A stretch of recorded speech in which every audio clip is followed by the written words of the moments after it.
Good morning, everyone. Today we celebrate the feast of Saint Apollinaris. He was a bishop um, who lived in the second century or so, and he was martyred, and devotion to him began very early on in the life of the church.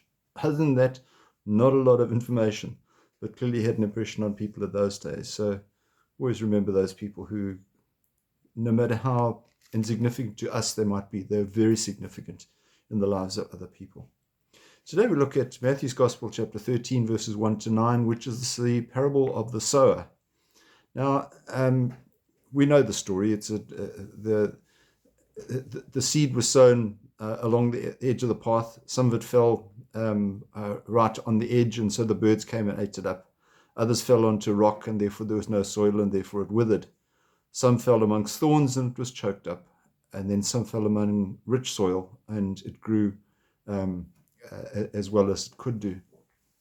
Now, it's interesting to look at that. Obviously, we sort of say, well, the parable is saying that there are many different kinds of people in this world.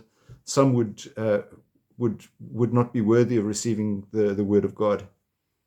Others would, in different degrees, fall amongst thieves, fall amongst weeds, and then there are others who would live a rich life and a full religious and Christian life, and they would be rewarded because they would be most fruitful. It also occurred to me, sometimes what happens if we are required to be the seed? And that's an interesting one, because there are many people around us that we might be encouraged to share with. And what kind of, we might as well say, well, I have the message of the Lord, but there are people around me, some who might be just consumed by birds. Those are people who may perhaps are not going to be, they don't have much depth to their religion, so therefore they're going to fall away. Those will fall amongst other influences, and therefore, like weeds, they would be swallowed up.